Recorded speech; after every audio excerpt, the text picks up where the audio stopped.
Você está gravando. Avise a todos que estão sendo gravados. Política de privacidade.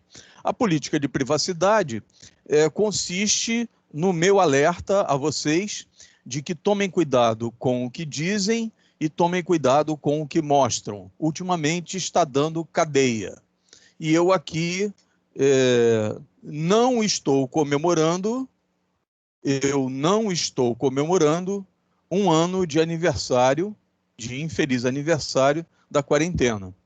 Então, como é uma não comemoração, é uma comemoração barrada na álgebra de Boole, negada.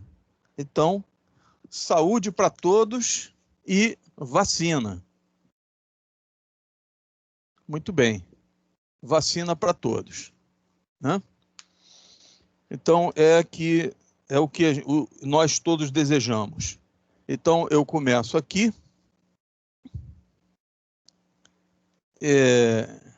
revivendo a aula passada, álgebra de Boole, ou álgebra booleana. A álgebra de Boole não é para tomar café no Boole. Então, piadinha nojenta. Deixa eu mudar a tela aqui para mim. Vou trocar de tela para mim aqui.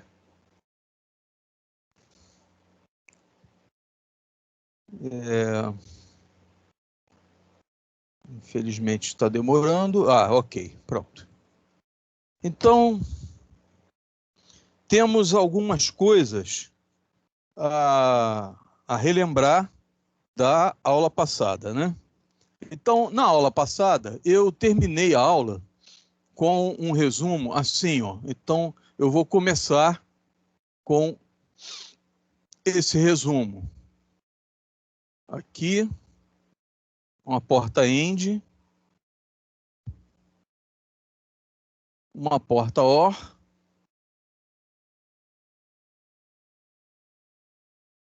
outra porta OR, uma porta XOR,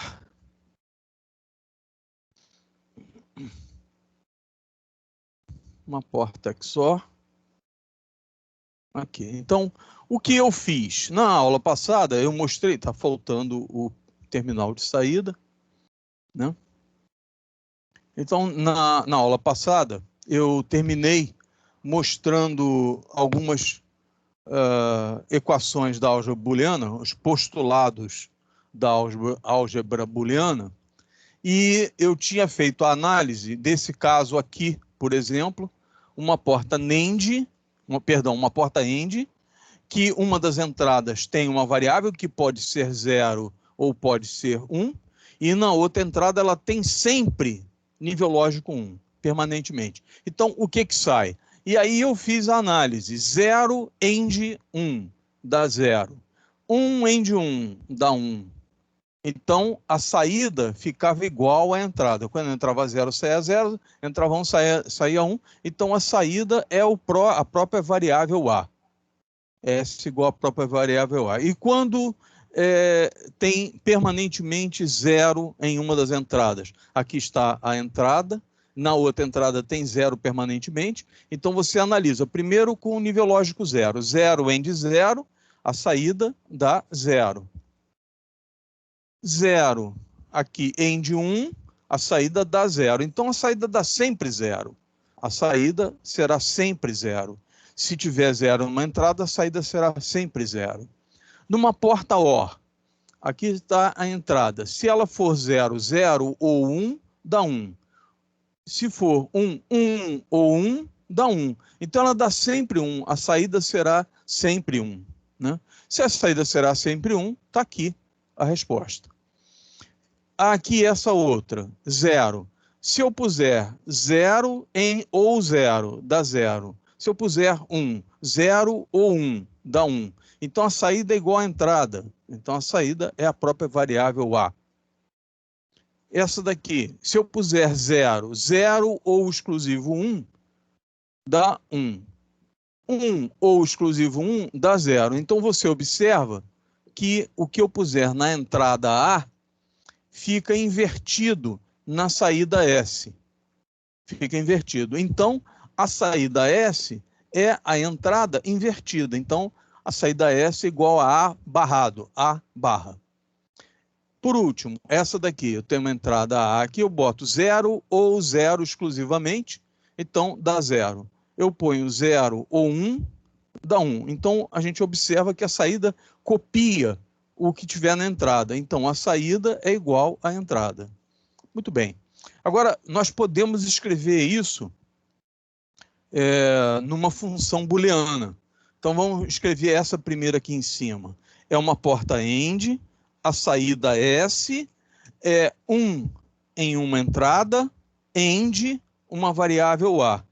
E a resposta é S igual a A. Então, sempre que você tiver um AND, uma variável digital, a saída é a própria variável, que é o que aconteceu aqui. Esse de baixo aqui, eu tenho um AND, em que uma das entradas tem nível lógico 0, e eu quero descobrir a saída. Então, 0 AND A. Muito bem. O que eu descobri? Que a saída é sempre 0. Pronto. Eu descobri que 0 AND qualquer coisa, tanto faz, o A é irrelevante, X, então a gente usa X aqui para designar que tanto faz o nível lógico da variável a saída será 0. Essa daqui de cima é uma porta OR. Uma porta OR.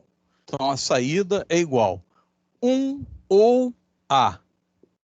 E o que eu descobri? Que dá sempre 1. Então, 1 ou qualquer coisa, não interessa, é irrelevante, X. É irrelevante o estado da variável. Tanto faz ser 0 ou ser 1, que a saída vai dar 1 sempre. Então, sempre que tiver 1 numa entrada numa porta O, na saída tem nível lógico 1, independente da outra entrada. Essa daqui de baixo é uma porta O, a saída dela, numa das entradas tem sempre 0. 0 ou A. Depende de A.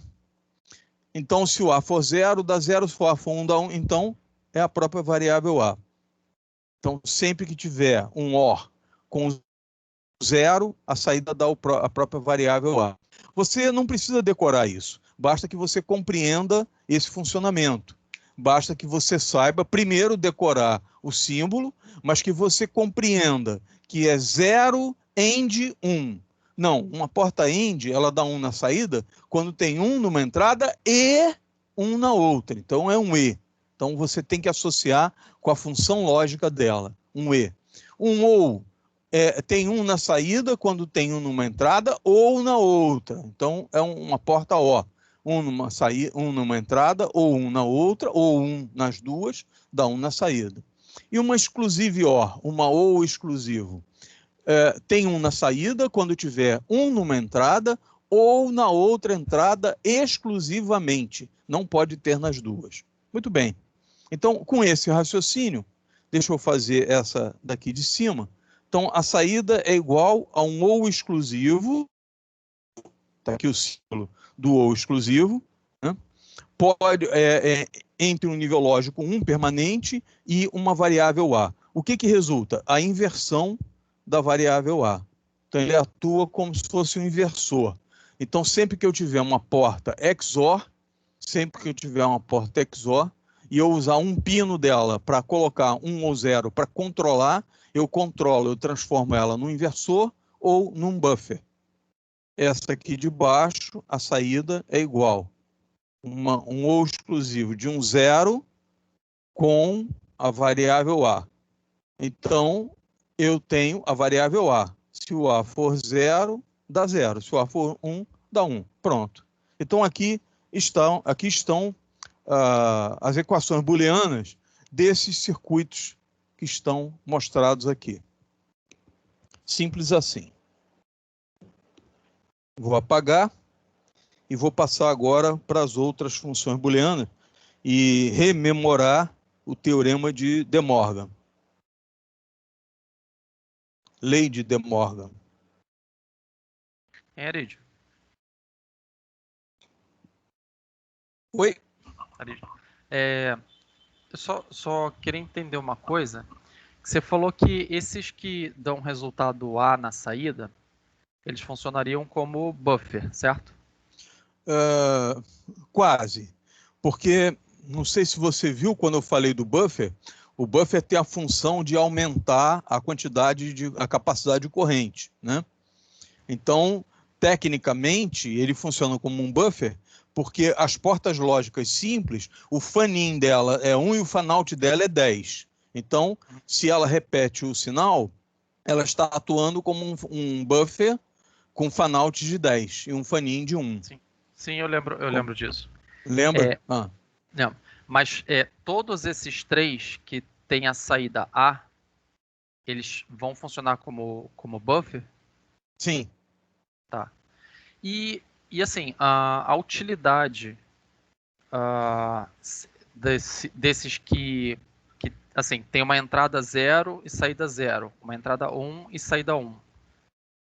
Eles têm uma utilidade prática, seja para cálculo ou para circuito? Para circuito, sim. Eu posso, daqui a pouco, depois que eu der depois que eu der os postulados de Boole, eu posso dar uma pausa. Dar uma pausa, não. Eu posso mostrar um circuito, que é o caso do frequencímetro digital, em que ele usa, por exemplo, essa função daqui, 0 e 1, aqui numa porta AND, para fazer o que a gente chama de AND gate. AND gate, ou melhor, é uma porta mesmo, uma porta que deixa passar a informação ou não, né? Então, num frequencímetro digital, isso é fundamental, né? Então, eu posso te dar um exemplo desse aqui. Um outro exemplo que vocês verão é com um porta ou exclusivo, que é no somador subtrator. Então, o fato de inverter ou não inverter, isso aqui é que faz com que o nosso telefone celular exista. Se isso aqui não existisse, o nosso telefone celular não existiria. Curioso, né? É uma situação estranha, né? Os computadores não existiriam, porque os circuitos lógicos, aritméticos, deixa eu falar mais claro, a unidade lógica e aritmética de uma central de processamento, de uma CPU, de uma unidade central de processamento, a unidade lógica e aritmética, a parte da CPU de qualquer computador ou qualquer telefone celular que faz contas, né? Essa parte, ela é apenas somadora, só existe somador.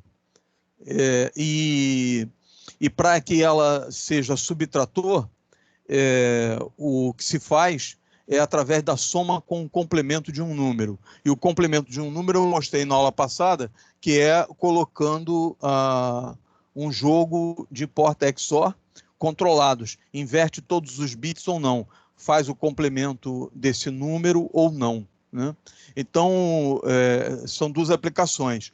Para o caso da porta OR, eu colocaria a mesma aplicação que eu posso mostrar no frequencímetro digital, né? É a mesma aplicação. É uma porta que deixa os dados passarem ou não. Você bota 0, aqui, por exemplo, você bota 0. A saída está sempre 0, não interessa o que entrou. Aqui você bota 1, o dado que tiver aqui aparece na saída. Então, ele serve como controle de fluxo de dados. Deixa a informação passar ou não, né? Isso é fundamental em eletrônica digital.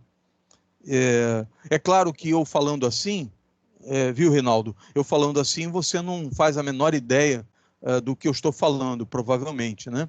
Então, só quando eu mostrar é que você vai ter uma ideia do que eu estou dizendo, né? É claro. Então, daqui a pouco eu mostro, tá bom? Então, eu vou tratar aqui da álgebra booleana primeiro, e daqui a pouco eu mostro uma aplicação. Aliás, o inversor para dar o complemento de um número binário, eu já mostrei na aula passada, com 8 portas XOR. Então, eu aqui mostrei parte da álgebra booleana, os postulados, os principais aqui, a parte fundamental, né? Quando você tem um end com 1, dá a própria variável. Quando você tem um end com 0, dá sempre 0. Um OR com 1 dá sempre 1. Um OR com 0 dá a própria variável. Um XOR com 1 inverte a variável. Um OR com 0 deixa a variável passar sem inverter. E agora eu vou assim colocar mais alguns aqui. Eu estou seguindo ali a orientação de um cartãozinho com o resumo. Quando você tem A end A, isso dá A. Porque se você disser assim, se você for analisar o nível lógico, né? Se você disser que A vale 0, então é 0 end 0, que dá 0. Se você disser que o A vale 1, então o A vale 1 nas duas entradas da porta end aqui, né? Um end 1, então dá 1 na saída, né? Então você vê o estado da variável A apareceu na saída. Então se você faz um end de uma variável com ela mesma, dá ela mesma, né?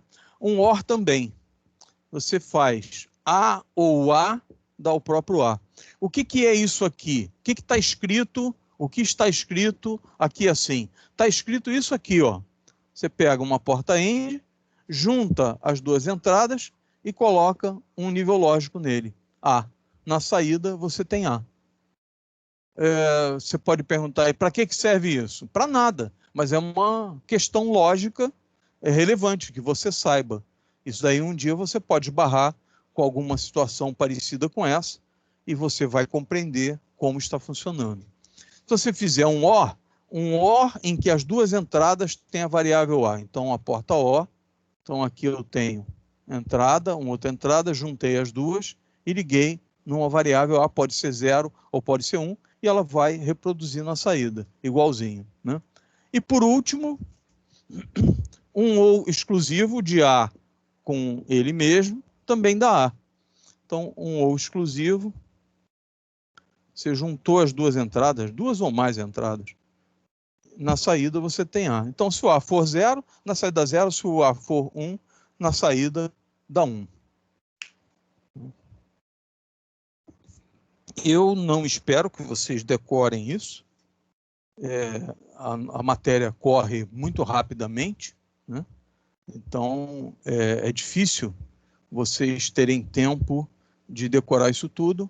Então vocês vão consultar. Então aqui já temos mais alguns postulados da álgebra booleana. Comutação já tinha mostrado, associação já tinha mostrado, distributiva, a propriedade distributiva já tinha mostrado também, inclusive a distributiva do OU. Eu mostrei a propriedade distributiva do OR e do AND, né?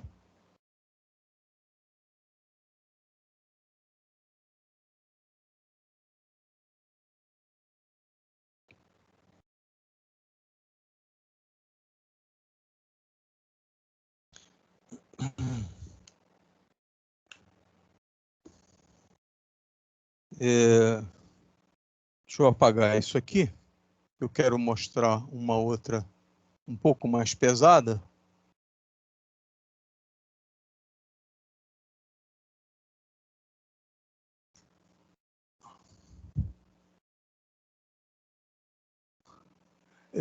De Morgan. Lei de Morgan.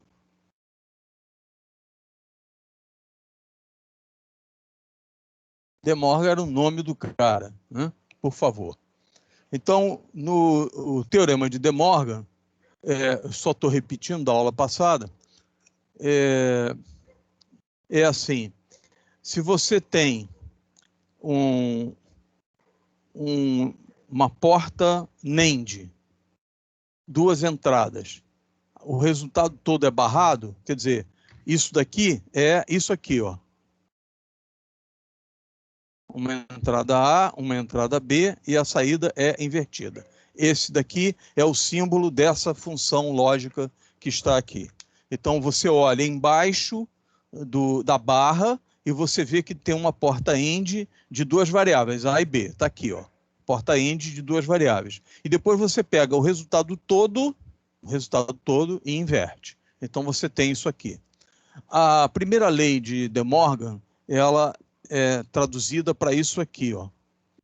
A ou B inverte esse e inverte esse. O que está escrito aqui? Que tem uma porta OR, que tem duas variáveis, A e B, e que a variável A ela é invertida antes de entrar na porta lógica. E a variável B é invertida antes de entrar na porta lógica.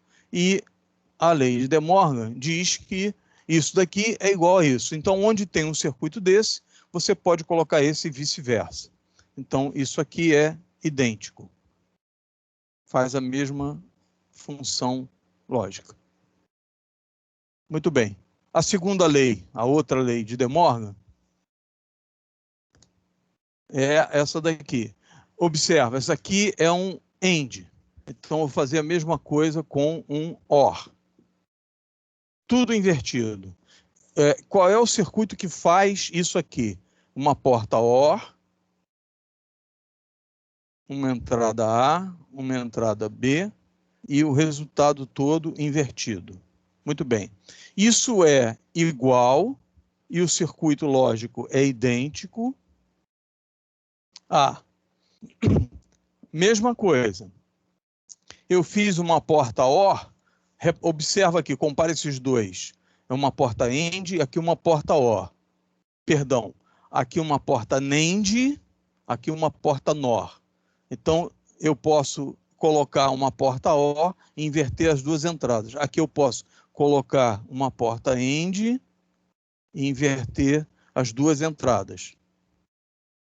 Então, aqui, inverti uma, inverti a outra, entrada A, entrada B e a saída S. Pronto. Então, isso é idêntico a isso. Isso aqui é igual a isso. A equação algébrica digital booleana, a equação booleana, a função booleana é igual. E aqui também essa é igual a essa, né? Então, essas duas são as duas leis de De Morgan. Como é que você faz para lembrar da lei de De Morgan? Fácil. Porta NAND e porta NOR. Eu vou apagar, que é para deixar a imagem estabilizar. Fixou a imagem, vocês já viram, está estável. Agora eu vou apagar e deixar só a parte que interessa para vocês lembrarem da próxima vez que vocês precisarem disso. Olha aqui, ó. Olha o que interessa. Só isso interessa, tá vendo? Você tem uma porta NAND, uma porta NAND, um E com tudo invertido, entrada A e entrada B. Pronto. Isso daqui é igual a uma porta OR, então disso aqui deriva a ideia de uma porta NAND virar uma porta OR. Inverte as entradas. Pronto. Agora, olha para esse aqui. O que é isso aqui? Uma porta NOR.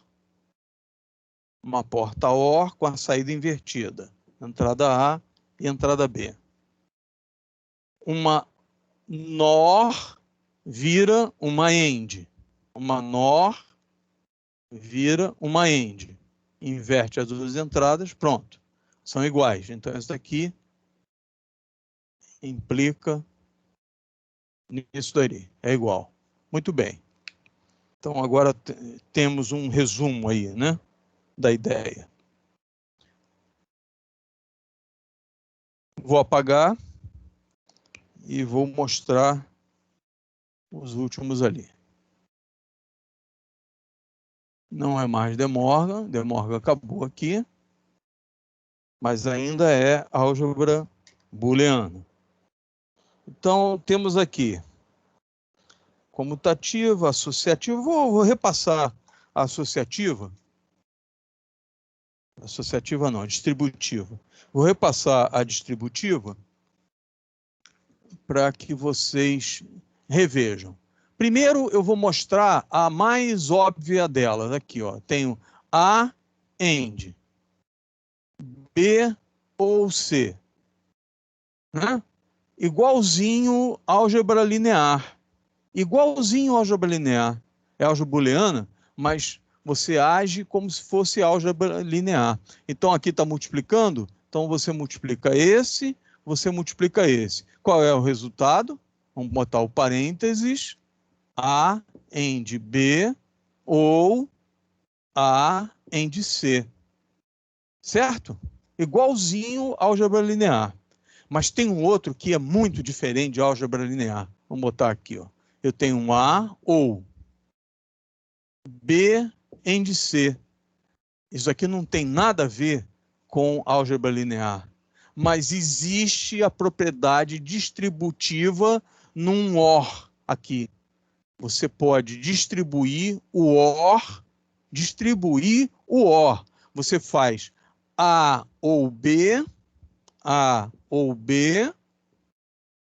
AND A ou C. Estranho, né? Pois é.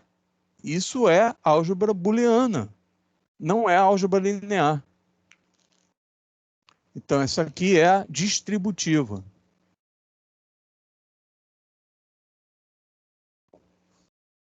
E para que serve isso? Para nada. Muito bem. Nos bons tempos, né, em que nós éramos obrigados a consertar circuitos digitais, os circuitos integrados, cada circuito integrado, 4 portas lógicas, né, tudo colocado numa placa de circuito impresso, a gente acabava sendo obrigado a entender disso aqui para poder ler diagramas lógicos, né, e compreender onde estava o defeito daquela placa, né? Hoje em dia, você joga a placa fora com milhões de transistores, você joga fora e coloca uma nova, né? Ainda se conserta alguma coisa, né? Mas CPU não se conserta. Uma CPU hoje em dia tem 7 milhões, 10 milhões de transistores, né? Milhares de portas lógicas. E você, quando a CPU dá defeito, você pega o chip e joga fora. Raramente uma CPU dá defeito. Muito, muito, muito, muito, muito raro. O dono do computador tem que querer muito danificar a CPU para ele conseguir. E a única maneira que eu me lembro é, por exemplo, deixando cair um raio em alguma parte, né? Digamos que tem um modem ligado numa linha telefônica, cai um raio, está ligado no computador, e o raio atravessa o modem e entra pelo computador e queima a CPU. É possível. Já aconteceu principalmente na época da comunicação via linha telefônica, né? Com os modems conectados direto, a linha telefônica conectada direto no computador, isso já aconteceu. Uma outra maneira é você deixar de fazer a limpeza do refrigerador da CPU, do cooler da CPU, né? O ventilador, o fan que refrigera a CPU, que de vez em quando é bom você abrir o computador, se for um laptop, abrir o laptop, ou então coloca a mão na saída de ar quente do laptop, para ver se o ar está saindo quente ali. Se ele não tiver, se a ventilação estiver fraquinha, é muito provável que o duto de ventilação esteja todo cheio de poeira. E aí você tem que desmontar o laptop e limpar a área da ventilação da CPU. Então essa é uma boa maneira de queimar uma CPU. Você deixa entupir de poeira e não faz a limpeza, né? Num computador de mesa também. Quando o computador começa a travar, né, e no meio do qualquer acesso à internet, aí trava de repente, reinicia o computador do nada, né?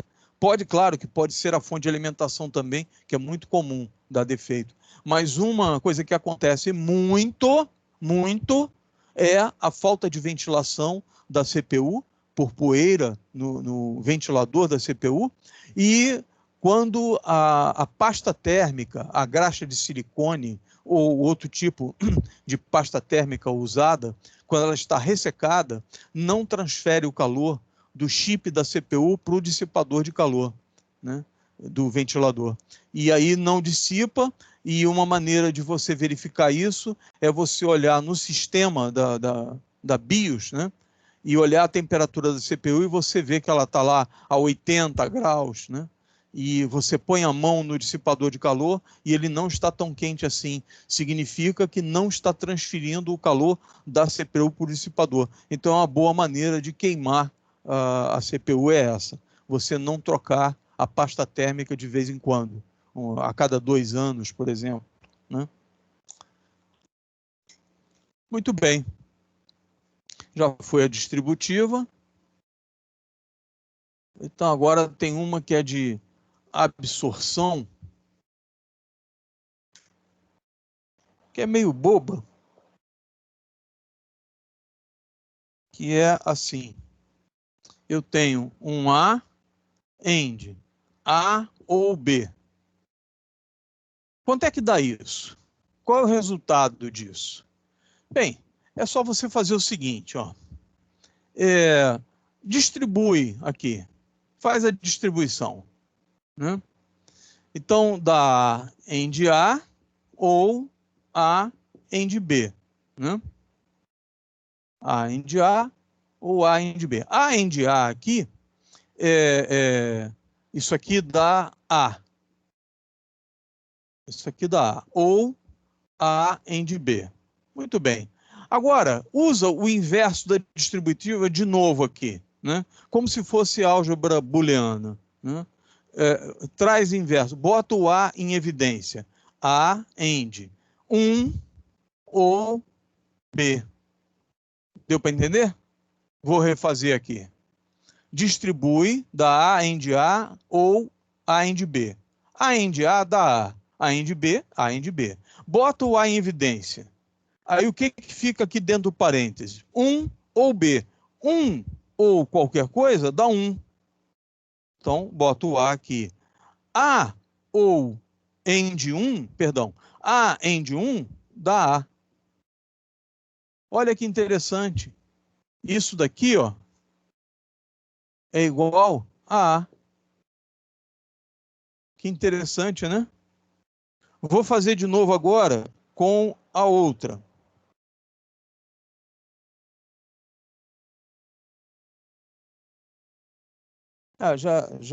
Já fiz aqui. A outra é assim, A ou AB. Boto o A em evidência, dá 1 aqui, porque A AND 1 dá A, né? Então, se eu boto em evidência, fica 1 lá dentro, né? Ou B. 1 ou B dá 1. E aí você volta para essa situação A AND 1 igual a A. Então, isso daqui é igual a A. Então, esses dois postulados aqui de Boole são bastante interessantes, né? Quando você tem A AND, o próprio A ou outra variável, dá o A como resultado. Dificilmente você vai lembrar disso se você tiver que trabalhar. Não, se você tiver que fazer um dia alguma simplificação booleana, por qualquer razão, você vai ficar expert nesse tipo de coisa. Não se preocupe, não. Na prova eu cobro só aquela basezinha lá. Esse daqui não estou preocupado, não. E aqui acabou. Então, da parte que interessava aqui, da álgebra booleana, acabou. Caiu aqui.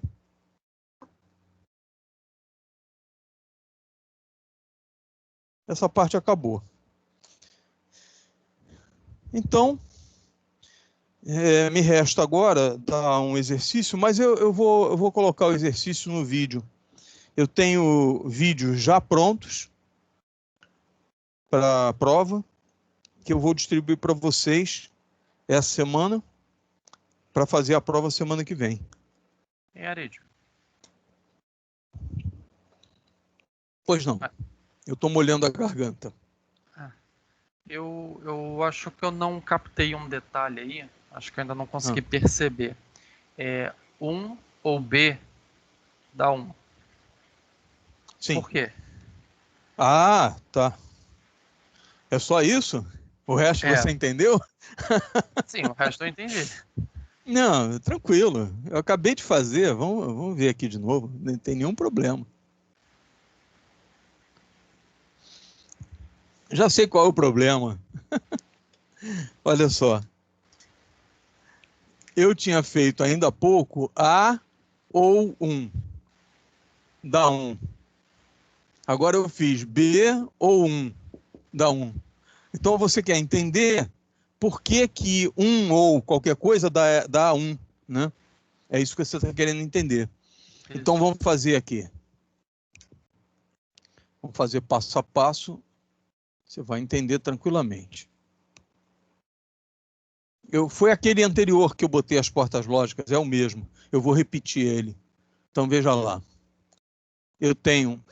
Está errado. Eu tenho uma porta OR. Numa das entradas eu coloco A, na outra entrada eu coloco 1. Então, eu estudo o que acontece com a variável A. Se ela estiver em 0, 0 ou 1, dá 1. E se ela estiver em 1, 1 ou 1, dá 1. Pronto. Percebeu? Deu 1 na saída sempre. Tá. Então, uma porta OR, que tem 1 na entrada, uma porta OR, deixa eu limpar tudo aqui, ó. Uma porta OR, não interessa o que tem aqui. Se tem 1 numa entrada, tem 1 na saída. Percebeu? Não, tá. É que a cabeça simplesmente apagou a informação. Não. É normal, perfeitamente normal. Quer ver o outro? Eu já vou aproveitar e vou colocar o outro aqui, que é o da porta end. Então aqui está a porta end. Só que agora com a porta end eu vou colocar 0. Não interessa o que você bota aqui. Aqui vai ter sempre 0. Porque 0 end 0 dá 0, 1 end 0 dá 0. Então dá sempre 0. Percebeu? Então esses dois aqui são clássicos. Então quando você tem 1 ou x, dá 1. Quando você tem 0 end x, dá 0. Entendeu? Aqui é irrelevante. Então, vou escrever aqui. Irrelevante. X. Irrelevante. X. Pronto. Eu acho que isso resume a resposta para você. Mais alguém quer perguntar alguma coisa? Porque eu vou sair dos postulados de Boole e vou dar pequenos exemplos de aplicação. Né?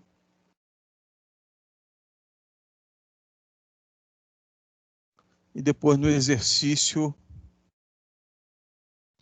para a prova, então tem mais. São 20 horas e 57 minutos. Ok. Então, álgebra Boole, exercícios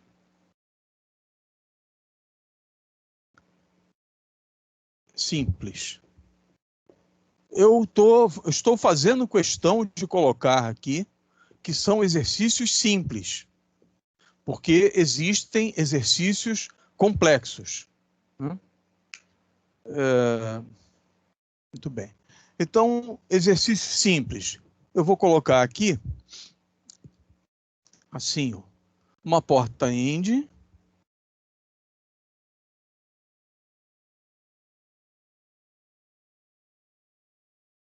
uma variável A, uma variável B, e a saída da porta end, eu vou pegar a variável B e vou fazer um OR aqui, ó. E eu quero saber qual é o resultado aqui da saída S. Então, nós vamos aplicar níveis lógicos aqui, variáveis A e B, variáveis A e B. Então, eu tenho a variável A, variável B. Eu vou aplicar 0, 0, 0, 1, 1, 0 e 1, 1 nas entradas. Vou analisar o que vai acontecer nas entradas A e B e no resto do circuito. Então, primeiro eu vou colocar 0, 0, né? E vou olhar o que acontece na sequência toda. Acompanhe comigo. Vamos lá. 0 end 0. 0 end 0, aqui dá 0. Aqui tem 0 aqui, então tem 0 aqui também, né? Nesse instante. 0 ou 0 dá 0. Muito bem. Então agora vamos para a próxima combinação, que é 0, 1. 0, 1. 0, 1 aqui. 0 end 1 dá 0. Deixa eu melhorar aqui. 0 end 1 dá 0. Então, o B vale 1 aqui, ó. Então, o B vale 1. O que tem na entrada da porta OR nesse instante? 0 ou 1. Então, dá 1. Próximo estado. 1, 0. 1 no A, 0 no B. 1 end 0 dá 0. 0 está aqui no B, então a entrada dessa porta aqui tem 0. 0 ou 0 dá 0. Último estado. 1 em A, 1 em B. 1 end 1. Aqui, ó, tem 1 aqui, tem 1 aqui. Então, 1 end 1 dá 1. O B está em 1 aqui, ó. Então, no mesmo instante, na porta O, tem 1 ou 1 dá 1. Então, vamos ver a saída, agora aqui na tabela verdade, a saída. A primeira combinação deu 0, a segunda combinação deu 1, a terceira deu 0, a quarta combinação deu 1. Muito bem. Então, agora, eu vou escrever a equação booleana disso aqui e vou mostrar esse resultado aqui usando simplificação pela álgebra booleana. Então, vamos escrever isso que está aqui. Vamos lá. O que eu tenho, então, aqui? Eu vou desenhar de novo para limpar um pouco o quadro. A, B. Peguei a entrada B e, ao mesmo tempo, botei na entrada da porta end e na porta OR. E aqui eu tenho a saída S. A minha saída S vai ser igual a uma equação booleana. Então, vai resultar ali uma equação booleana, né? Então, vamos olhar passo a passo. O que eu tenho aqui, ó? Aqui eu tenho a saída de uma porta end, em que ela pega um end de A e B. Então, aqui eu tenho A, end B. E na outra entrada da porta OR, o que eu tenho? Eu tenho B. Então, o que eu tenho nessa saída da porta OR aqui? Numa entrada dela, eu tenho A end B, ou na outra entrada dela eu tenho B. Então, agora, eu posso aplicar aqui uma propriedade da álgebra booleana, né? Então, eu posso chegar aqui e colocar o B em evidência. Então, eu vou colocar o B em evidência. O B está fazendo um AND com A. Vou botar ele para fora. O B está fazendo um AND aqui com 1. Vou botar ele para fora aqui. Pronto. Então, o que eu fiz foi o contrário da distributiva, né? Na distributiva, eu faria A AND B e um AND B, que daria B. Muito bem. Então, eu coloquei isso aqui. Agora, repara. Isso aqui, ó, dá 1. 1 AND B. 1 AND B dá B. Resultado. A saída S é igual a B. Então, eu fiz um circuito enorme e que, no final, pela álgebra booleana, eu descobri que era a mesma coisa que eu pegasse a variável B e colocasse um fio direto para a saída. Porque a saída é igual ao estado de B. Vamos olhar aqui na tabela verdade? Olha para a tabela verdade, olha para o resultado e olhe para as combinações aqui de entrada. O que tem aqui na entrada que é idêntico à saída? Repara, a variável B. Olha aqui, ó. Sempre que a variável B é 0, a saída dá 0. A variável B é 1, a saída dá 1. Dá 0, dá 0, 1, dá 1. Tá vendo?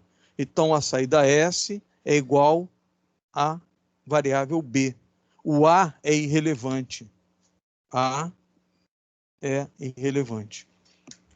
Pronto. Então, eu fiz aqui, botei o circuito, isso aqui é exercício, isso aqui é um exercício. Eu propus o circuito, né? Eu coloquei as combinações possíveis das variáveis A e B. Coloquei um par de cada vez. Fui olhando o resultado das saídas de cada vez e fui olhando o resultado final em cada situação. Montei a tabela verdade, olhei para a tabela verdade e vi que a saída é igual ao estado de B. Não importa se o A vale 0 ou se o A vale 1, a saída é igual a B. Então, aqui na tabela verdade, como esse circuito é muito simples, essa tabela é muito simples, é fácil de identificar olhando só para a tabela verdade. Mas, além disso, o que eu fiz? Montei a equação booleana aqui da saída. Essa equação da saída. Montei a partir das portas lógicas. E simplifiquei usando a álgebra booleana e descobri que a saída é igual a B. Pronto. Então, aqui está pela tabela verdade e a mesma solução usando a simplificação pela álgebra booleana. Ok? Deixa eu fixar essa imagem.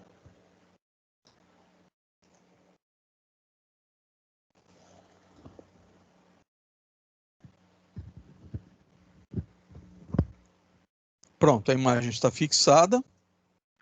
Então, agora eu vou apagar e vou propor outro problema aqui. Eu vou trocar aqui as portas lógicas.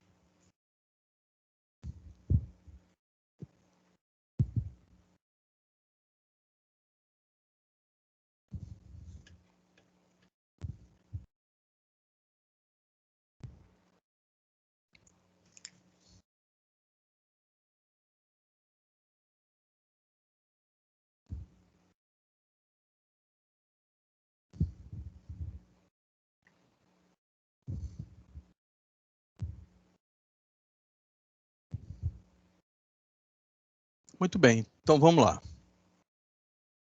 Trocar de lugar aqui. A, B.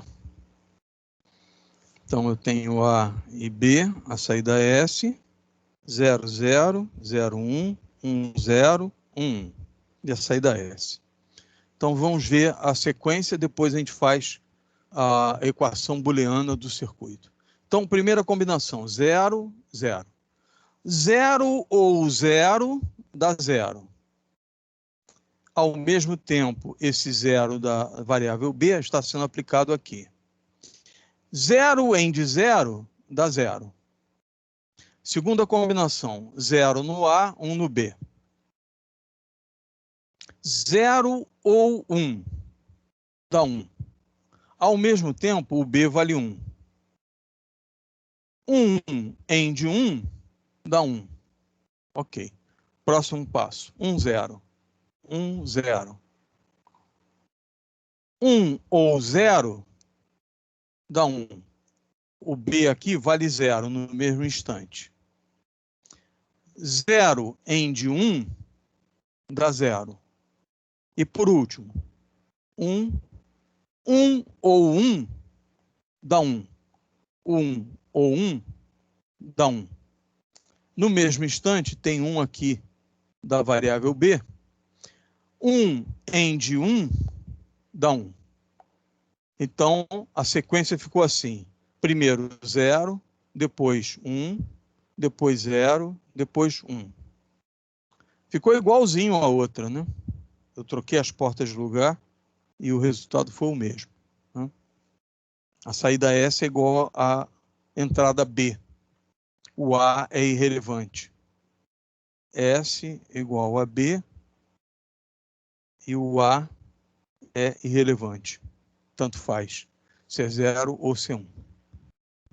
Muito bem. Agora eu vou fazer equação booleana. Então, o que eu tenho? Primeiro, eu tenho aqui. Não, vou fazer outro circuito para desenhar de novo o circuito. A, B.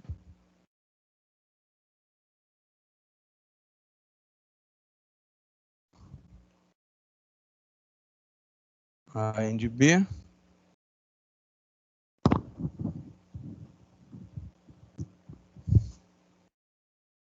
Então, o que eu tenho aqui?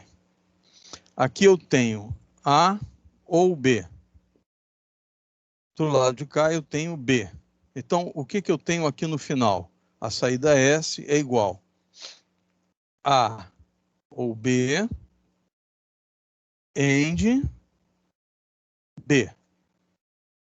É só eu aplicar a propriedade distributiva ali, né? E depois simplificar mais. Então, primeiro distribui, depois põe em evidência.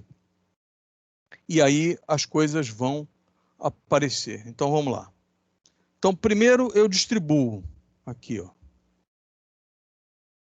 Depois eu vou botar em evidência. Então, A end B ou B end B. B end B. Então, aqui dá end B e aqui dá o próprio B. Agora, bota o B em evidência. A ou 1, o B em evidência. A ou 1 dá 1. End B. Então, o resultado deu S igual a B. Pronto. Cheguei à mesma conclusão aqui. Aqui foi um trabalho esquisito, né? Porque primeiro eu fiz a distribuição, depois botei em evidência. Mas é porque são atitudes, aparentemente, você retornaria para a mesma situação, mas tem que lembrar que isso é álgebra booleana. E na hora que fica o A ou 1 aqui, que você não está vendo nessa situação, na hora que fica o A ou 1, você descobre que isso daqui dá 1, 1 end B dá o próprio B, né? Então, esses são os dois exercícios simples que eu pretendia dar para vocês. Então, deixa eu fixar a imagem e eu vou mudar de assunto. Assim, eu prometi mostrar a aplicação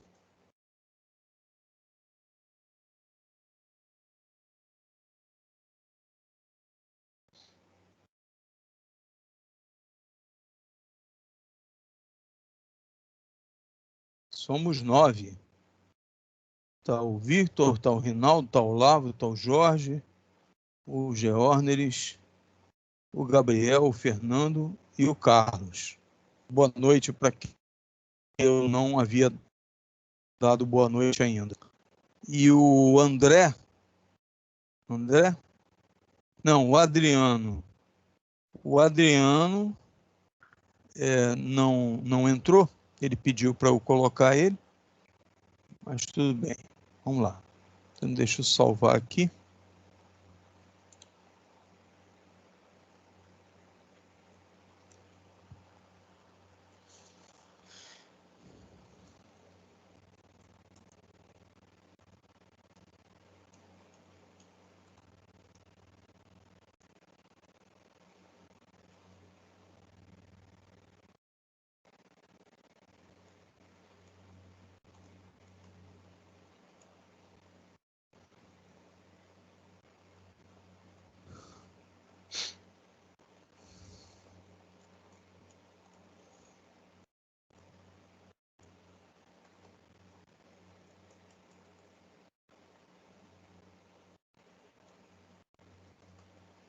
Muito bem. Então, a lista está salva. Então, agora eu vou mostrar aquilo que o Rinaldo perguntou sobre a utilidade. Para que serve isso, né? Para nada. Se isso não existisse, do complemento, por exemplo, nós nem estaríamos conversando aqui. Aliás, toda essa teoria de sistemas digitais, né? O próprio telefone, o telefone celular, como ele funciona hoje, não seria viável. É curioso, né? Só seria viável fazer o sistema analógico. O sistema digital de telefonia não seria possível realizar se não tivesse essas ideias aqui, né? Rapidamente, para que vocês tenham uma noção. Quando a gente usa um telefone celular, no início não era assim, não. No início era assim, no espectro de frequência. Então, era lá em 900 MHz, ainda é. Esse meu aqui ainda é. O nosso, a maioria dos nossos aqui. Então, tinha lá um sinal em 900 MHz, em volta dele. Né? Tinha um monte de canais, um monte de operadoras, né? Eu botei centrado aqui em 900, né? Então tinha um monte de operadoras de telefonia, né? Um monte, duas. Então a primeira que surgiu aqui no Rio foi a Telemar, né? Perdão, a Telerge. A Telerge, a Companhia Telefônica do Estado do Rio de Janeiro, que tinha sido fusão da Companhia Telefônica da Cetel, antiga Cetel, com a Companhia Telefônica Brasileira, que em princípio deveria ser nacional, mas estava sediada no Rio de Janeiro. E aí fundiram e virou a Companhia Telefônica do Estado do Rio de Janeiro, a Telerge, né? A Telerge evoluiu, apesar dos esforços dos governantes das épocas, né? Os governantes fizeram muitos esforços para que a Telerge fosse à falência, né? Quando ela estava muito malzinha das pernas, aí o governo resolveu privatizar. E antes de privatizar, o governo gastou muito dinheiro, o que era uma coisa absurda. Foi uma coisa absurda, né? O governo gastou muito dinheiro para depois, não só a companhia do Metropolitano, mas o metrô foi depois, né? Flumitrens, isso, exatamente. Né? O metrô foi depois, né? E a mutreta do metrô é outra. Fez tudo para jogar no... Fez isso. Está fazendo a mesma coisa com a SEDAI, né? O metrô foi privatizado em 98, sim. mas o telefone foi em 92, entendeu? Eu comprei um telefone celular da Telerge celular em 92. Ele trabalhou nas duas concessões. Ah, tá. Você é feliz. Mas então, o telefone era analógico. Tá rindo, Vitor? Em 92, eu comprei, paguei caro, um telefone celular, um HH600 da Ericsson, que era assim, um tijolo maciço, um tijolo igual de churrasqueira, né, vamos dizer assim, com o mesmo peso, né, mas funcionava muito bem, espetacularmente bem. Então, a Telerge, ela sabe que eles possuíam ações na linha. E, não, a fixa, sim. A telefonia de celular não tinha ações, né? Quer dizer, foi uma mutreta. Exatamente, era comprada. Foi uma mutreta. A linha era comprada, né? Exatamente.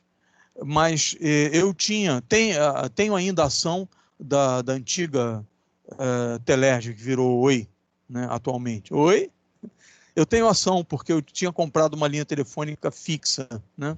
A linha telefônica fixa dava direito à ação também, né? E a telefonia celular não. Então, o que fez o governo? Investiu uma grana preta nas companhias telefônicas, criando a telefonia celular. Ela funcionava espetacularmente bem. O áudio era de uma qualidade tão absurdamente boa que eu lembro de uma entrevista aí no início, 91, 92, 93, na época, eu acho que era a deputada Benedita da Silva, era deputada, ou vereadora, não me lembro, ela dando uma entrevista na CBN, e o pessoal, os dois jornalistas da CBN, perguntaram a ela onde ela estava, porque o áudio estava com a qualidade do estúdio. E ela estava num táxi, né, usando um tijolão para falar. E como era FM, a telefonia móvel analógica era FM, modulação em frequência, então o som era muito, muito limpo e com uma fidelidade absurda, né? Como é até hoje. Hoje o sistema digital estraga um pouco, mas a fidelidade do aparelho é muito boa. O que estraga é depois que sai do aparelho, né? Porque é digitalizado e aí perde qualidade. Mas era muito boa e eles ficaram espantados com a qualidade, né? Da Benedita da Silva falando dentro do táxi na entrevista. É assim também com música. Isso, perfeitamente. Também é assim com música, né? Muito bem. Isso deve ter dado Pode falar. marketing. Isso deve ter dado um marketing bem elevado, né, para a tecnologia na época. Para a tecnologia, sim.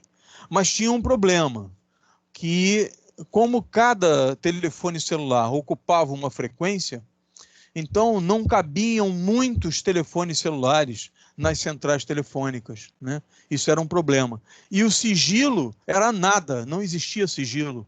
Então qualquer pessoa que tivesse um receptor de FM, vários radioamadores ouviam conversas de telefones celulares, né?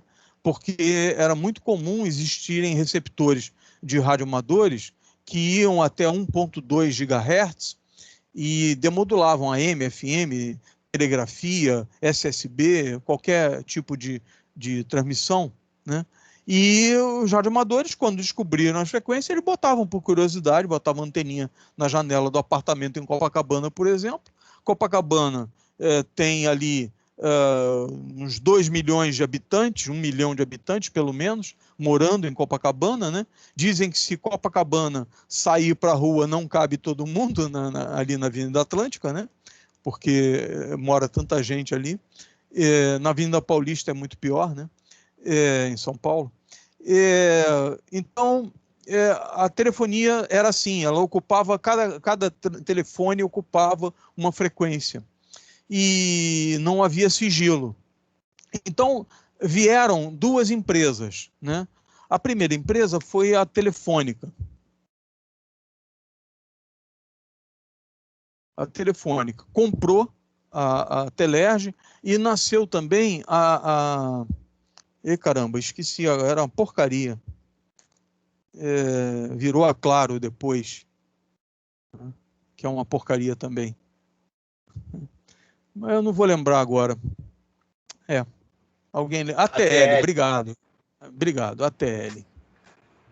Eu tinha telefone da ATL. Isso. E aí, eles fizeram o seguinte, a Telefônica, a tecnologia dela é muito melhor. Eles tinham um multiplex de frequência. E a ATL fazia um multiplex de tempo. Era uma porcaria. Então, o multiplex de frequência, ele era muito bom. Então, ele embaralhava, e daí veio o CDMA, ele embaralhava as transmissões, elas ficavam encaixadas. Então, 2, 3 telefones ocupavam a mesma banda e eles ficavam trocando de frequência rapidamente. Então, era o CDMA, né, que era o multiplex de frequência. E aqui o TDMA,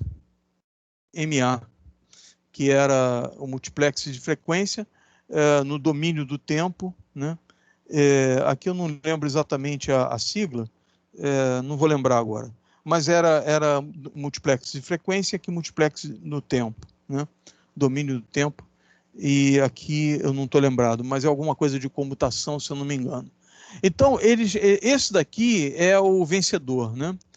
Hoje o sistema usa esse daqui. Estou surpreso? Por quê, Jorge? Não entendi. Fala aí. Por que você está surpreso? Pode falar. Escreve. Pensei que o Vitor Hugo era mais novo. Ah, tá. Tá bom. Então, tá cheio de velho aqui, cara. Tá cheio de velho. Todos mais novos que eu, né? Eu tô com 65, tá indo. Todos mais novos que eu. Eu tô com 65 anos de idade, né? Eu nasci em novembro de 1955, então novembro agora de 2020 eu fiz 65 anos de idade. O único aluno mais velho do que eu é o Osmar da 4C, que ele tem 67, se eu não me engano, ele tem 2 mais do que eu. Mesmo assim é exceção, né? É o único aluno mais velho do que eu. Todos os outros são mais novos do que eu. Troca de sabedoria, ou de história, porque velho tem muita história para contar. Muito bem. Então, o que interessa disso aqui? Eu ia falar aqui do macete do domínio de frequência para falar da vantagem da álgebra booleana ali, etc., né? Então, eu vou apagar isso aqui e vou dar uma explicaçãozinha rápida aqui do domínio da frequência, do CDMA.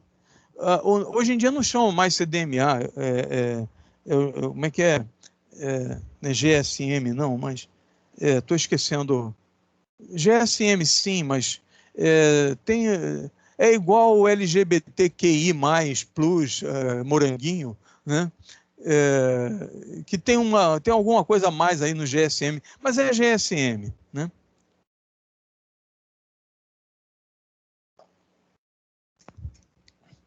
LTE? LTE? Tem modulações mais avançadas são DW, como é que é? DWDM. Deixa eu lembrar aqui a sigla, peraí. Não, eu não estou falando de tipo de modulação, não. Porque a modulação é digital, tudo bem, é compactado, mas não é isso, não. Eu estou falando do sistema.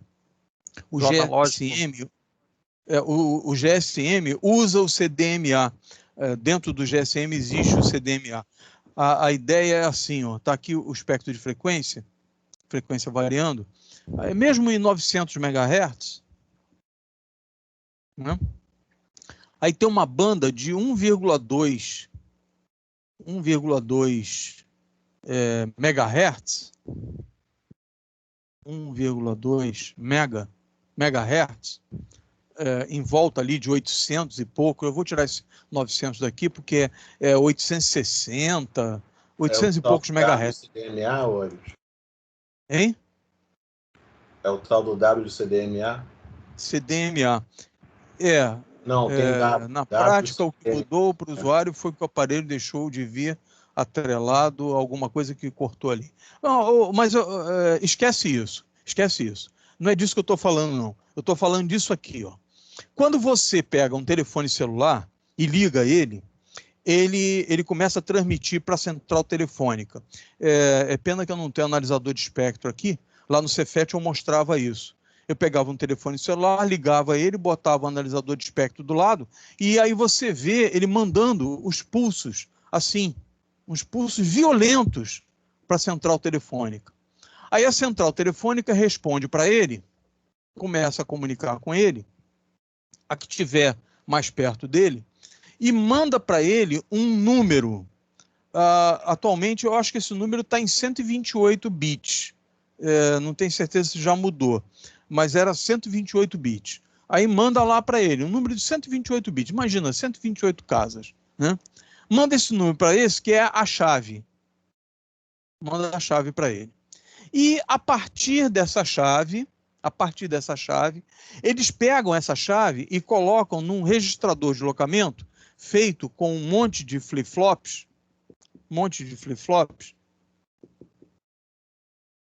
e joga essa chave aqui, ó, carrega nos flip-flops e monta um shift register,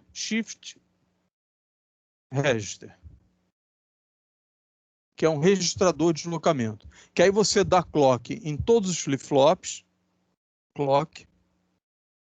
e ele vai deslocando para a direita, por exemplo, esse número. Aí ele pega isso daqui, tudo isso daqui, ó, todos esses, e eu vou simplificar, e joga numa porta XOR gigante, fazendo uma função lógica. E o resultado da XOR, ele joga aqui na entrada do primeiro, né? Eu simplifiquei a coisa, não é só isso não. Mas isso aqui dá uma ideia. Isso daqui gera um número que uma pessoa que chega e olha para o número e vê o número trocando, acha que é um número aleatório. Só que eles chamam isso de pseudo-aleatório, né? Então, é pseudo-aleatório, porque se você souber a chave, se você souber qual foi o número que começou, você descobre todos os outros, entendeu? Você joga num computador e manda fazer o shift register, faz XOR, tudo por programa. Tudo por programa, não precisa ser hardware, não, no programa. E faz, e você descobre toda a sequência. Quando eu estudei isso, foi em 1998, né? 98. O meu professor de teleinformática, né? O Gibson, ele trabalhava nessa área na Inbel, Indústria de Material Bélico do Exército. E ele manjava exatamente da tecnologia de encriptar, de codificar transmissão e fazer o que se chama de spread spectrum. O espalhamento de espectro. O espalhamento de espectro é o seguinte: a central gera uma chave, então ela sabe a chave e manda a chave para o celular. Aí a central fica com o receptor dela mudando de frequência de acordo com o número gerado, né? Cada número determina uma frequência. E o telefone vai acompanhando. O telefone pega essa chave e vai acompanhando. Então, quem é que sabe onde está sendo transmitido naquele instante? A central telefônica e o próprio telefone. Se você pegar um receptor de rádio e botar aqui, ouvindo isso aqui, essa região toda aqui, sabe o que você escuta? Isso aqui, ó. Um ruído. A gente chama de ruído branco, quando o ruído tem a mesma energia em todo o espectro de frequência. Por que parece um ruído? porque ele fica trocando de frequência tão rápido e a central acompanhando ele, e os dois ficam trocando de frequência, ficam mudando aleatoriamente, aspas, aleatoriamente. Então, se você souber a chave que iniciou, você pode jogar num computador e decodificar e receber o sinal do telefone, entendeu? Acompanhar o sinal do telefone. Então, é um PLL que faz isso. Vocês vão estudar PLL, provavelmente comigo, em Tecnologia 4, né? Então, o PLL, que é o número, o N do divisor do PLL, é esse número aqui. Ele fica trocando de frequência, aparentemente aleatório. E eles fazem o troço de forma que a chave para cada telefone é diferente, né? Então, cada telefone que acessa a central recebe uma chave diferente. Então, fica aquele mundo de telefones celulares falando, encaixando uns nos outros, entendeu? E você ouve aquele mundo de telefones celulares, você não consegue entender nada, até porque eles mandam a mensagem digitalmente, é compactada e tudo, mas mesmo que descompactasse, não teria como capturar a posição, você não sabe qual é a próxima frequência que ele vai transmitir, entendeu? Qual é a próxima frequência que a central vai transmitir para ele, né? Então você não sabe, você não sabendo isso, você não consegue acompanhar o sinal de um aparelho telefônico, é impossível, né? Então a única maneira é quebrando a chave.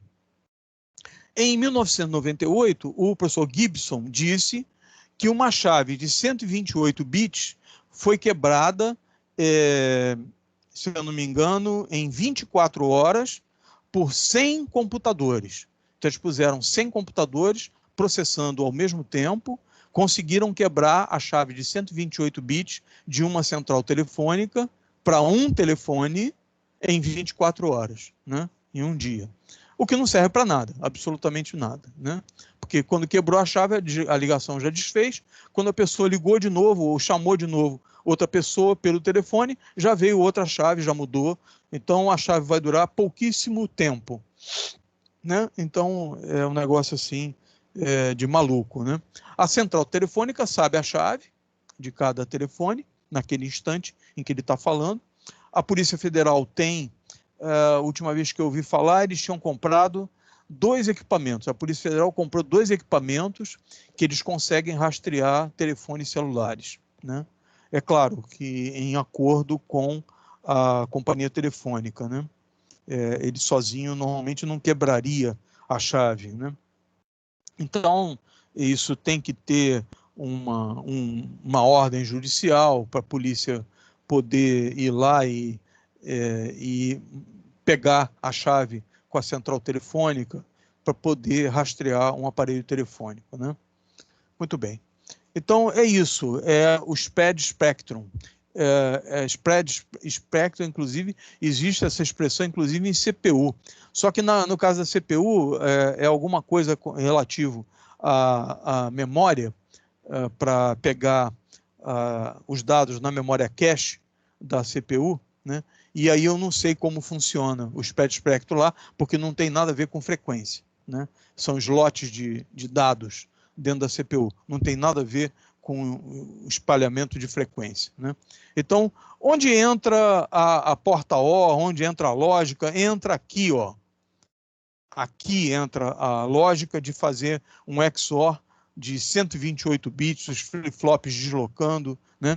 Tudo isso é feito por software e isso usa a álgebra booleana para fazer o trabalho. Muito bem. Eu ia mostrar para o Rinaldo a questão da porta, deixar o dado passar ou não. Deixa eu ver como é que estamos de tempo. Dá, tranquilo. Então eu vou fazer isso e vou encerrar a aula de hoje. Então, essa semana eu vou passar para vocês os exercícios para a prova e a prova, tá bom? Eu vou mandar tanto aqui no Teams como no e-mail da turma os links dos vídeos de exercícios para vocês fazerem a prova acompanhando os vídeos. Tem um vídeo para cada questão, né? Então, é isso que vai ser.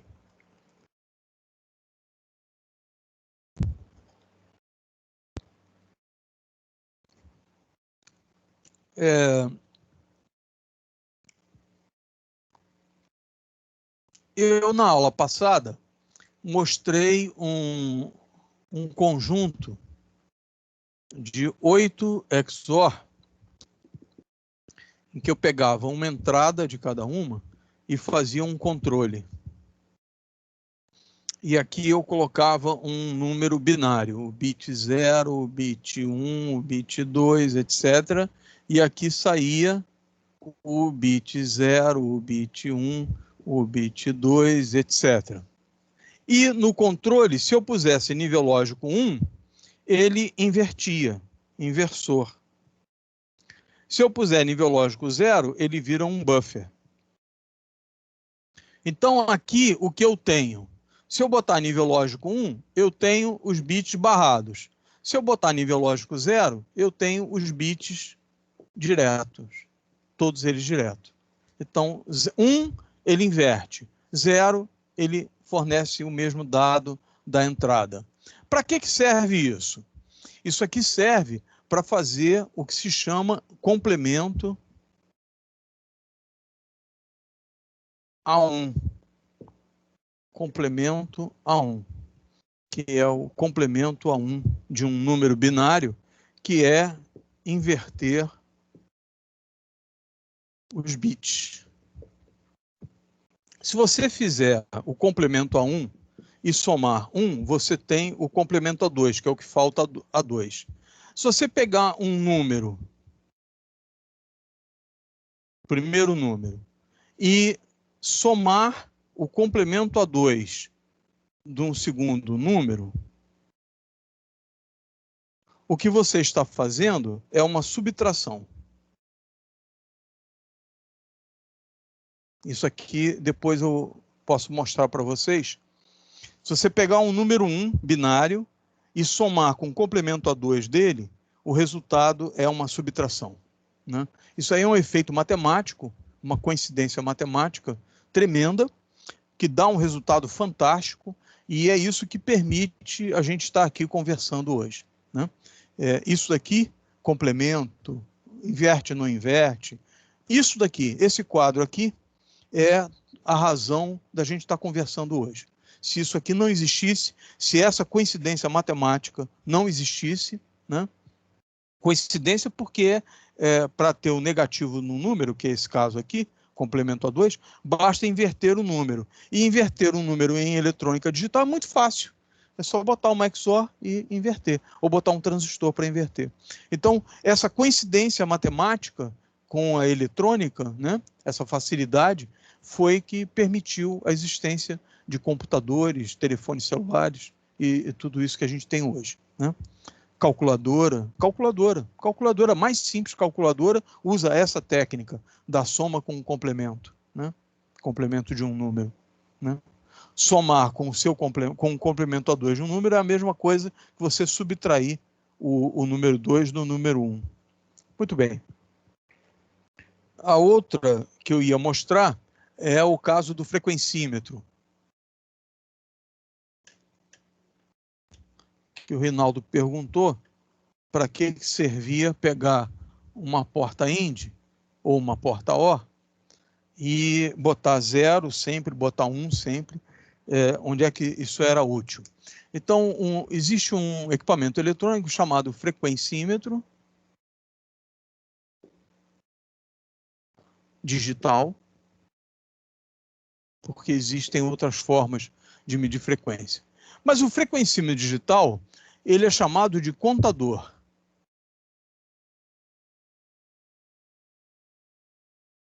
Contador digital. Também leva o nome de Digital Counter. Contador digital. Porque ele conta o número de pulsos por segundo, né? Então, a ideia é a seguinte: você tem um sinal com uma frequência que você quer medir, uma frequência X.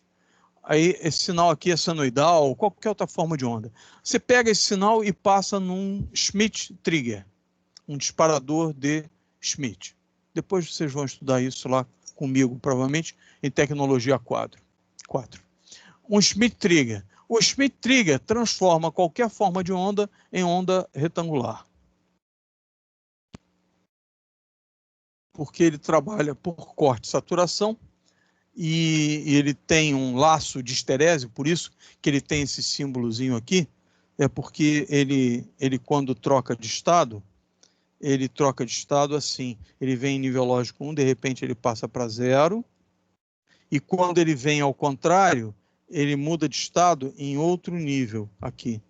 Então são dois níveis de tensão diferentes, V1 e V2 aqui.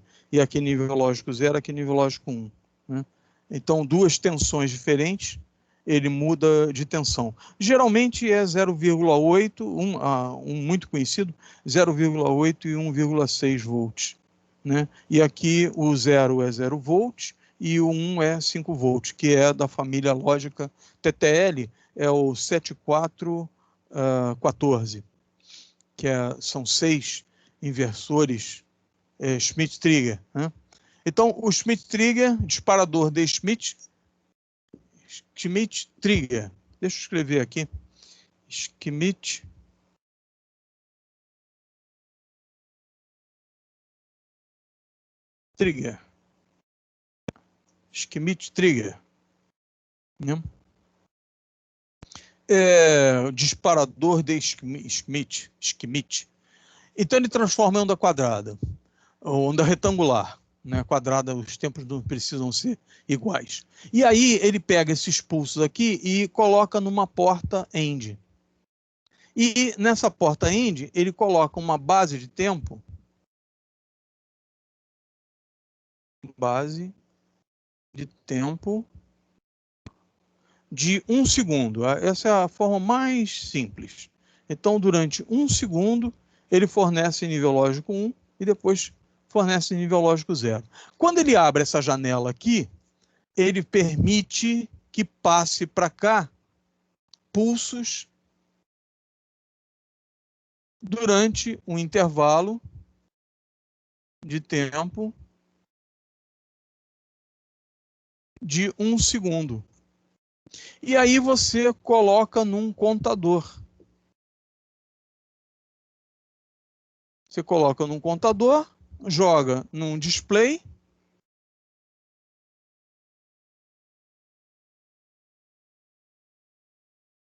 E no display aparece a frequência.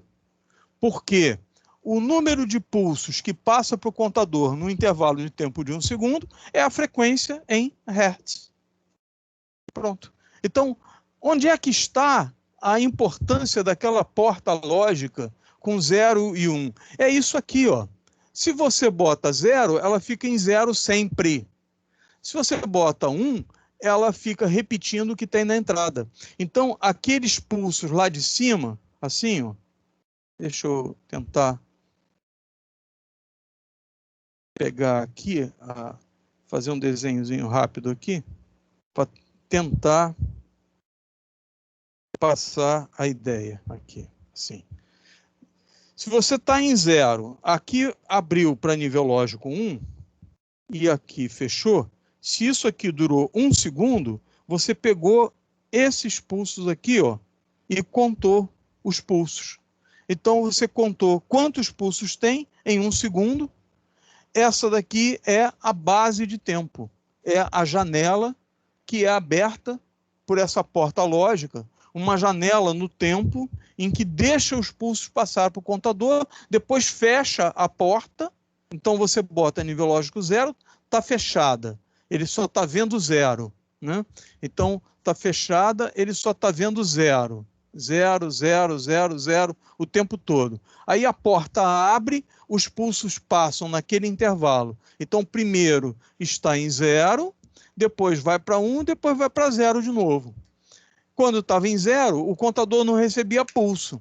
Quando foi para 1, o contador recebeu os pulsos, terminou o tempo de 1 segundo, você bota nível lógico 0, faz um circuito para isso, bota nível lógico 0, pega o número que está no contador e mostra no display aqui, no visor. Entendeu? Bota no visor. Então, aquele número que está no visor é a quantidade de clocks que passou durante 1 segundo. Quem é que abriu para os clocks passarem? Quem abriu foi a porta lógica, baseado na álgebra booleana. Né? A ideia da álgebra booleana. Você bota 0 e dá sempre 0. Ela está sempre em 0. O contador não conta nada. Aí vai para 1, ele terminou o tempo, pau, para. Parou, pega o número que está lá, joga no display. É claro, decodifica, porque aquele número ali está um número binário, grande, enorme, e você precisa de um display que trabalha em BCD, que eu ainda vou dar aula de BCD, vou dar aula de códigos binários. Aliás, eu acho que... Ah, não, o próximo assunto é mapa de Carnot. Simplificação booleana, mapa de Carnot. O circuito traduzindo, eu não peguei aqui. Deixa eu ver o que ele escreveu aqui. Quer falar? Fala. Quer falar? Fala. Professor. Fala. Esse exemplo do frequencímetro aí que o senhor passou aí como se fosse um diagrama de blocos, né? Cada parte... Isso. É um circuito que vai traduzindo para o outro até chegar no display, né? Que é onde a gente entende, né? Isso, perfeito, perfeito. Você sabe que a primeira aula disso aqui, eu dei a primeira aula disso aqui em 1979. Foi a primeira vez que eu dei uma aula de frequencímetro digital para uma turma de sargentos da Marinha que estudavam no Cefet. Os sargentos já tinham o 2º grau e eles estavam fazendo o curso técnico, como vocês, um pós-médio, né? Hoje chamam subsequente, na época era pós-médio. E eu dava aula em 1979 para eles, né? De frequência digital, que eu dava aula de instrumentos de medidas. Então, dentro da aula de instrumentos de medidas, eu mostrava como é que funcionavam um multímetro analógico, um multímetro digital, um frequencímetro digital, osciloscópio, como é que funcionava, né? Era isso, tá bom? Mas a utilidade desse sistema não precisa necessariamente ser para exibir a frequência num display, né? Pode ser para simplesmente mandar essa informação de frequência para algum outro equipamento que necessita dessa informação, né? Sim, isso. Eu mostrei o frequencímetro porque é uma coisa mais próxima da gente, né? Você olha, às vezes, numa bancada eletrônica, tem lá um frequencímetro, entendeu? Só por isso, né? Mas, olha, os osciloscópios digitais trabalham com um processo parecido com esse. Só que no osciloscópio digital, a janela de tempo, ela é feita na memória. É por software, não é por hardware, assim, né? Mas o osciloscópio digital também tem esse processo. Ele vai digitalizando, jogando na memória, depois ele procura onde é que está o nível do trigger, pega aquele trecho da memória e joga no display, entendeu? A ideia é parecida, só que é feito por software, né? É o caso do osciloscópio digital. Muito bem. Alguém quer perguntar mais alguma coisa? São 20 horas e 50 minutos. Eu vou encerrar. Hoje bastaria eu chegar nas portas lógicas e na simplificação, usando a álgebra booleana e a tabela verdade, né? Para que estejam com a matéria dada para a prova, né?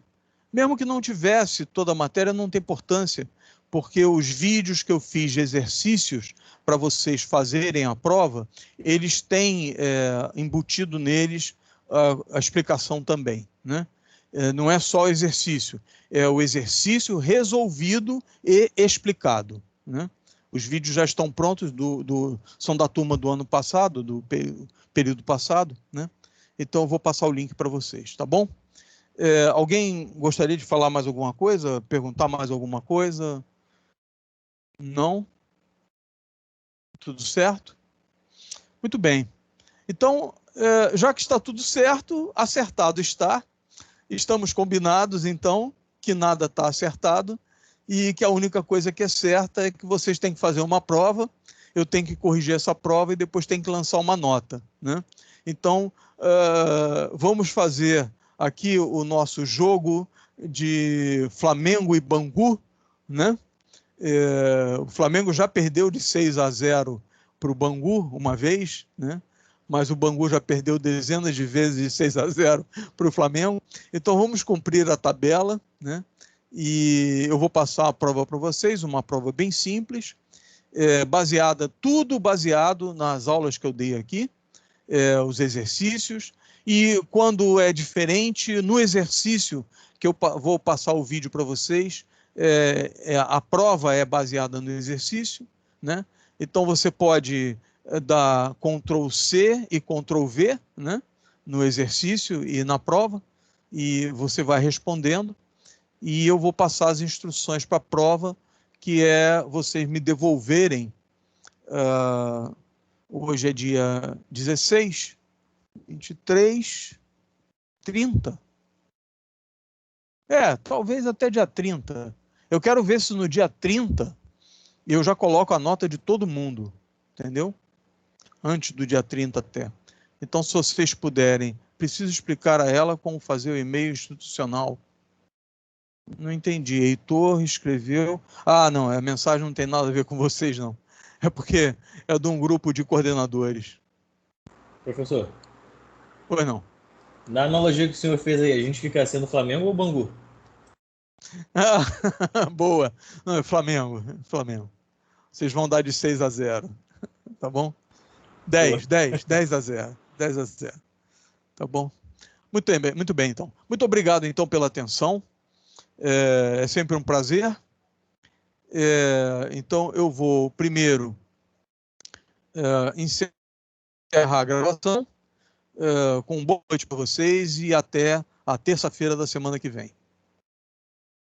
Boa noite, mestre.